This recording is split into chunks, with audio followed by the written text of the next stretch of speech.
Hola, muy buenos días. Luz y Sal, soy Armando González. Bienvenidos nuevamente a una de nuestras lecciones, en este caso la 36, con el título de Las dos ciudades. Este tema tiene que ver mucho con aquella parábola acerca de, bueno, no parábola, más bien aquella frase en la que Jesús hace una separación entre lo que hay que dar al César y lo que hay que dar a Dios, porque vamos a hacer una pequeña análisis sobre lo que sería la autoridad civil y la autoridad espiritual en la vida terrena. Y por eso así está titulado esta lección, las dos ciudades. Ciudades se referiría a los dos reinos, a las dos posibilidades en las que el hombre, el ser humano, se mueve en esta vida. ¿Cómo debemos conducirnos? ¿A quién debemos obedecer? ¿A quién debemos sentirnos mucho más implicados, más responsables, o son los dos igual de importantes? Eso lo vamos a ver a continuación.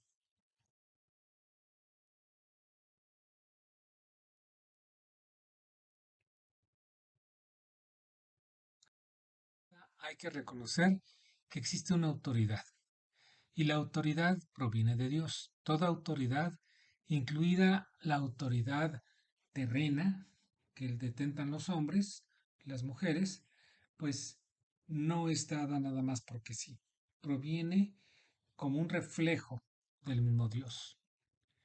Por eso lo ideal es no ser amigos del mundo, pues éste no siempre coincide con Dios. Ya se ha dicho que si el mundo os odia, sabed que a mí me ha odiado antes que a vosotros. Y aquí quien está hablando es Jesucristo con respecto a sus apóstoles. Es común encontrar, por tanto, que estos dos reinos, el reino espiritual y el reino terrenal, no siempre coincidan, no siempre estén de acuerdo. Por eso decimos que hay dos estilos de vida: la físico-corporal para la realización de este mundo que es temporal y la realización perdurable que es espiritual sin que tenga que haber conflicto. En esta situación habría que entender también que dentro de estos dos reinos o dentro de estos dos estilos de vida, el físico corporal siempre es perfectible, siempre es cambiante. Y esto hace pensar que aunque las reglas y las leyes que los hombres se imponen entre sí puedan estar sujetas a ciertas circunstancias, lo ideal es seguirlas. Pero la que siempre va a ser seguida porque no va a cambiar y porque es perfecta es la ley divina. Por eso decimos que ya hemos hablado que toda autoridad proviene de Dios, incluida la autoridad pública, pues la idea es de servir al pueblo, no de servirse del poder. Que eso es algo que nuestras autoridades en el gobierno y en todos los gobiernos a veces confunden o a veces malinterpretan a su conveniencia. Es servir a la gente, no servirse de la gente, porque entonces eso es ambicionar el poder por el poder mismo. Es ahí donde nuestra relación con este mundo se torna de cabeza, porque mientras el mundo exalta, venera y respeta a quien tiene poder, en el reino de Dios, en el reino de Jesucristo, el poder tiene que ver con el servicio, con el amor al prójimo, con el amor al amor mismo, no el amor al poder. Y aquí es una contradicción, porque en este mundo, pues quien ama al amor siempre será visto como un ingenuo, como un tonto. ¿Cómo podemos lidiar con esta situación? ¿Cómo no dejarnos eh, pisotear, no dejarnos explotar por otros y al mismo tiempo exponer nuestra condición de cristianos al servicio de Jesucristo? Por eso decimos que en contraste con el reino de Dios, el régimen democrático, el sentido es por el poder del pueblo y sus funcionarios como servidores en la representación electiva y temporal. En términos generales, el mundo busca o siempre tiende a lo que conocemos como democracia, el poder del pueblo. Y aquí no se habla del amor, se habla del poder, cómo hacer justicia entre el poder adquisitivo, la capacidad de hacer trabajo, eh, la autoridad, el ejercicio de las diferentes actividades compensadas y limitadas por una autoridad que busca más o menos que el poder sea más o menos distribuido equitativamente entre todas las personas. En el caso del reino de Dios, esta autoridad es piramidal totalmente. El único que tiene el poder es Dios. Y de ahí hacia abajo estamos todos los mortales, todos los que aspiramos a su santidad, todos los que trabajamos por ese reino de Dios y que nunca aspiramos o que no deberíamos aspirar es el poder. Lo único que aspiramos a ser como Dios es a amar como Dios ama.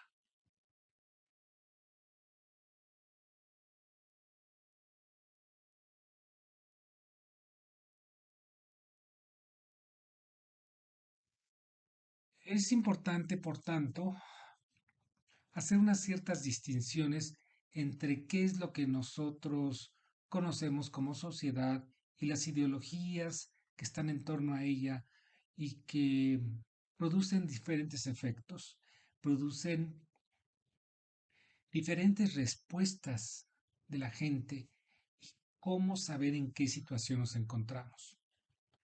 Por eso decimos que en el pueblo es el conjunto de individuos que comparten una cultura, y en la cultura, pues se puede dividir en un montón de esferas y dimensiones que las personas ejercen. Su religión, el idioma, las costumbres, inclusive características físicas y toda una serie de actividades que hacen única a esa cultura. Eso es un pueblo. En cambio, una sociedad puede ser un poco más amplia porque puede ser la asociación de varios pueblos o la agrupación estable y organizada que se une para resolver objetivos comunes. De aquí que la familia sea la célula social. La sociedad tendría que hablarse como la de los pueblos como naciones. Es así que, por ejemplo, nuestro país es una sociedad mexicana constituida por diferentes pueblos. Pueblos en los que, por ejemplo, la gente de la península del Yucatán son un poco diferentes a los del norte y la gente de la costa es diferente a la gente de la región interior del país. Y aunque conservamos ciertas características comunes como el idioma, como todavía la religión, podemos encontrar ciertas cuestiones culturales que sean modifican un poco estas conductas, modifican y establecen esa individualidad entre los pueblos. Pero finalmente es una sociedad que está puesta de acuerdo en formar un país. Y este país, que es la sociedad, tiene como la célula original a la familia. Y no solamente esta sociedad, de hecho todas las sociedades, todos los pueblos de la tierra, todos los países de esta tierra, tienen a la familia como esa célula social, el embrión desde el cual va a constituirse o a formarse esa sociedad. Porque el papá y la mamá son los encargados de traer una nueva generación de ciudadanos, de personas, de individuos que van a formar parte de esa sociedad y además la van a formar en esos valores. En cambio, que es una masa, así como la masa de la harina, en la que todos los ingredientes se ven mezclados a un punto en que ya no es posible distinguir la diferencia entre cada uno de esos ingredientes, La masa social es un grupo de personas reunidas en torno a ideologías y o dirigentes que con engaños o coerción trabajan en torno a objetivos partidistas. La masa social, por tanto, es un concepto negativo. El que tú formes parte de una masa social implica que tú no tienes voz y voto, que te mueves no porque tú quieras, sino porque vives engañado, vives confundido por estas ideologías, por estos dirigentes que te hacen creer que están trabajando por el bien común cuando en realidad lo están haciendo por el bien de su partido o por el bien de ellos mismos. Pero ¿por qué tenemos que hablar de estas distinciones que aparentemente nada tienen que ver con Jesucristo? Porque dentro de estas son formas de relacionarse de los seres humanos que son muy humanas, muy terrenas, y nos falta la de la autoridad del amor. Porque frente a las circunstancias actuales del poder político, el cristiano está llamado a entender el poder como un servicio a los demás, no como una forma de servirse de los demás, como ya estamos repitiendo. En principio, el cristiano le debe respeto a la autoridad política que le corresponde como si fuera Dios mismo, a menos que este poder sea contradictorio. Aquí no queremos caer en una cierta confusión. Todas nuestras autoridades merecen nuestro respeto, respeto que tiene que ver con la democracia, pero también con el ejemplo de Jesús, ahora sí, en la alusión a que al César hay que darle lo que es del César y a Dios lo que es de Dios. La autoridad de nuestros políticos, de nuestros dirigentes, en última instancia, ha sido concedido por Dios mismo. Entonces, por respeto a esto, se respeta precisamente a la persona o a las instituciones que lo avalan. Sin embargo, la gran diferencia es que este poder político puede corromperse a un grado que puede ser ilegítimo, por ejemplo, puede ser contradictorio, puede ir contrario a las leyes cristianas y en tal sentido pierde su autoridad frente a nosotros porque entra en esa contradicción que no debería ser. Por eso la iglesia es una autoridad espiritual a la que el cristiano obedece desde la perspectiva privada, según la imposición de las manos a los 12 apóstoles y el primado de Pedro. ¿A qué nos referimos? Que mientras que la autoridad civil merece nuestro respeto, siempre y cuando, a su vez, la misma autoridad se conduzca bajo las constituciones, las leyes y las normas, en el caso de la Iglesia, la autoridad espiritual obedece en forma privada, es decir, cada uno de nosotros como individuos decide si es parte de la iglesia o no. No existe una orden, una obligación, inclusive una ley que te obligue a ir a la iglesia, que te obligue a ser parte de ella. Tú lo haces porque tú quieres, porque tú estás convencido. En cambio, a la autoridad civil, cuando te da una orden, no puedes fallarle necesariamente porque puede haber coerción. Por ejemplo, los varones tienen que hacer su servicio militar obligatorio, ¿sí? Si no lo haces, tienes una serie de problemas burocráticos más adelante para conseguir trabajo, para casarte, para muchas otras cosas. ¿Por qué? Porque la autoridad civil sí se aplica a todos en general sin distinción. En cambio, la autoridad espiritual, que es la iglesia, tiene que ver con el convencimiento particular de cada uno de nosotros. Así que lo ideal es que entre iglesia y Estado no debe existir un conflicto en tanto se respeten sus esferas de acción. Y en esto habría que preguntarse, ¿qué acaso la iglesia no tiene derecho a meterse en problemas que son de índole social, como es el aborto, como es la formación sexual de los niños, o cómo es el trato de las personas que quieren, por ejemplo, terminar su vida anticipadamente? Por supuesto que sí. La gran diferencia es que hay mecanismos para que la iglesia participe en todo este tipo de debates. Se habla, por ejemplo, que la iglesia es una autoridad en el sentido moral, porque influye en las costumbres de todos aquellos que la siguen. Y en consecuencia, estas costumbres tienen que ver con posiciones políticas, inclusive, ¿no? ¿Quién está a favor del aborto, por ejemplo? La iglesia no puede estar a favor del aborto y a sus feligreses les explica el por qué esto va en contra de las leyes de Dios y por qué, pues finalmente también no debe ser aprobado o aceptado como algo normal.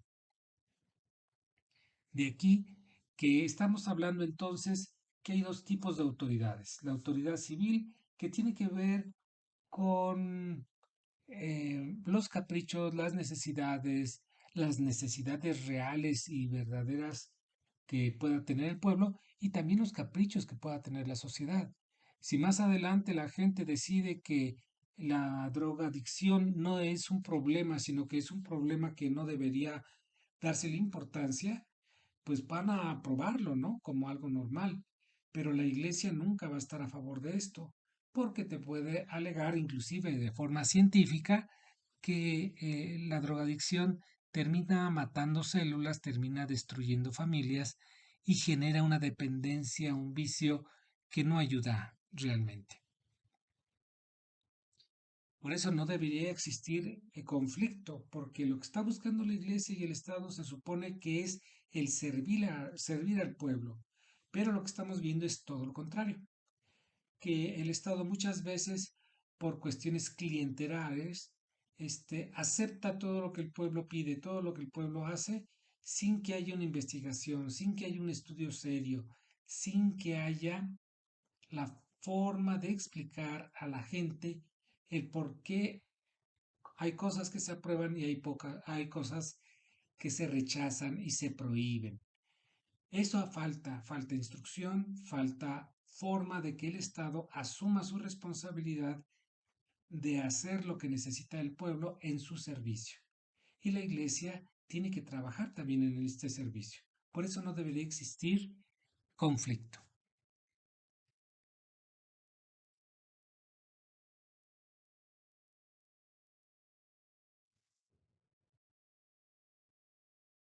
Pues bien, llegamos a lo que es el resumen de este capítulo. Número uno, la vida física tiene que ver con lo que hacemos en el mundo y la vida espiritual, lo que trabajamos por el reino de Dios en los cielos. Esto está muy claro. Y sin embargo, el hecho de que la vida física aparentemente no tenga ninguna relación con el reino de Dios, sí la tiene. Y sí la tiene porque desde el momento en que tú realizas esa actividad y la consagras a Dios, finalmente es una actividad que tú sabes que posiblemente no tenga una trascendencia, pero estás tú santificando al mundo, estás santificando tu trabajo y estás trabajando también por el reino de los cielos. No importa qué actividad sea, que la hagas bien, correctamente, con disciplina, con amor y con cariño, con ganas de que salgan bien las cosas en función de los demás. No importa que seas un jardinero, que hagas bien tu trabajo y que lo dediques a Dios, eso es también trabajar por el reino de los cielos y es un trabajo físico. Y este es solamente un ejemplo.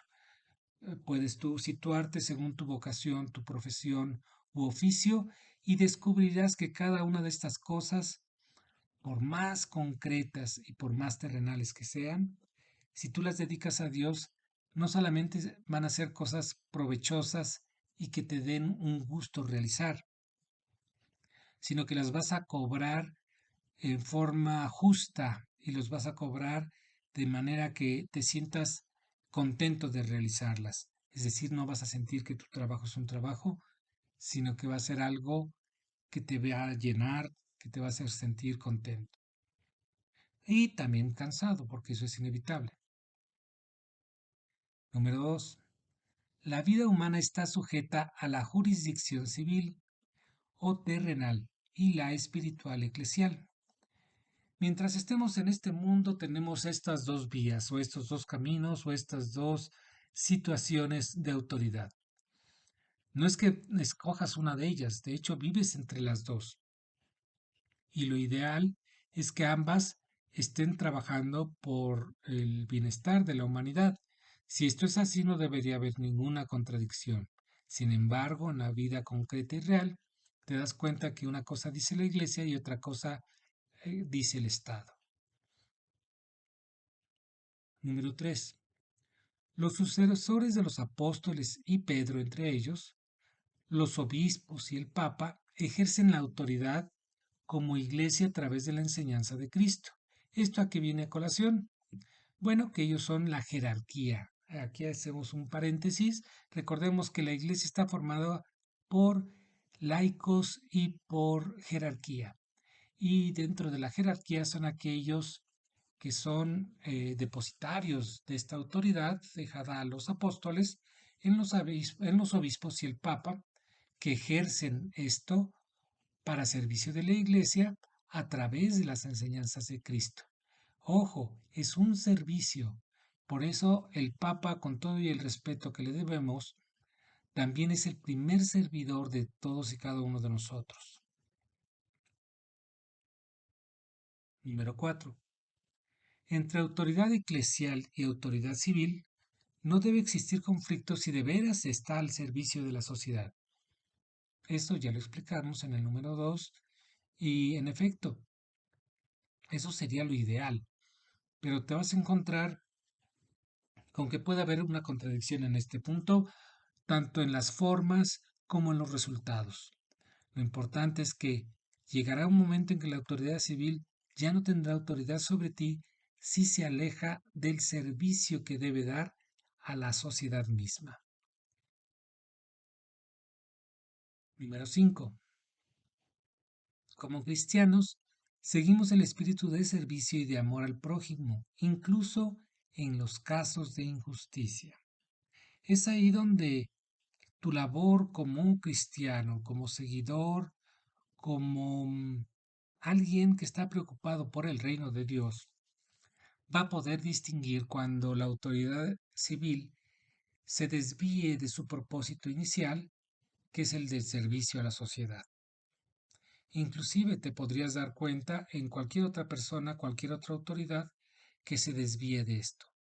Por eso es importante que los laicos estemos capacitados, entendidos de qué es, por ejemplo, la dignidad humana, qué es la vida, qué es autoridad, qué es todos los temas que estamos viendo, por ejemplo, aquí en Escuela de Pastoral, para que informados y concientizados de esto, nos demos cuenta quién nos está engañando, quién quiere abusar de su autoridad y quién está siguiendo justamente el servicio a la sociedad. Que no se tiene que hablar de Dios, por ejemplo, cuando se habla de autoridad civil. Bueno, eso no es importante. No es importante porque la autoridad civil está concretizada al trabajar para que las personas puedan convivir entre sí, convivir en este mundo. No les interesa nada más. Así que por eso hay una autoridad espiritual, la cual se encarga tanto para cómo vivir entre nosotros y vivir en el más allá, que ese sería el propósito de la autoridad espiritual y que, como repetimos y no nos cansaremos de repetir, no debe entrar en contradicción con lo que diga la autoridad civil. Y hasta aquí nuestro tema. Espero que les haya dado ciertas, pues si no dudas, al menos sí, puntos de interés que quieran ustedes ampliar, investigar por su cuenta, siempre en fuentes católicas, para entender más qué es esto de la humanidad, del ser vivo, del ser persona. Todo esto que no es otra cosa sino el reflejo de la maravilla que es Jesucristo, que nos enseña no solo a recuperar la armonía con Dios Padre, sino a recuperarnos a nosotros mismos en esa dignidad perdida, en esa consagración que hemos perdido y que hemos recuperado a través del bautismo, para empezar a consagrar al mundo, que esa es la idea de trabajar por el reino de Dios. Agradezco a Dios Todopoderoso a través del Espíritu Santo que este sea el tema que ya hemos visto y que espero les haya servido, que les haya eh, dado en qué pensar. Y también a Guillermo, que siempre está detrás de estas imágenes y que es el que hace las muy importantes reflexiones de nuestros temas. A Coti, que siempre también está colaborando y siempre apoyando a todos lados. Y a ustedes que nos están escuchando y que espero les sirva esto como parte de su crecimiento personal y sobre todo espiritual. Espero que estemos en contacto la siguiente semana. Por favor, cuídense y hagan su tarea. Hasta pronto.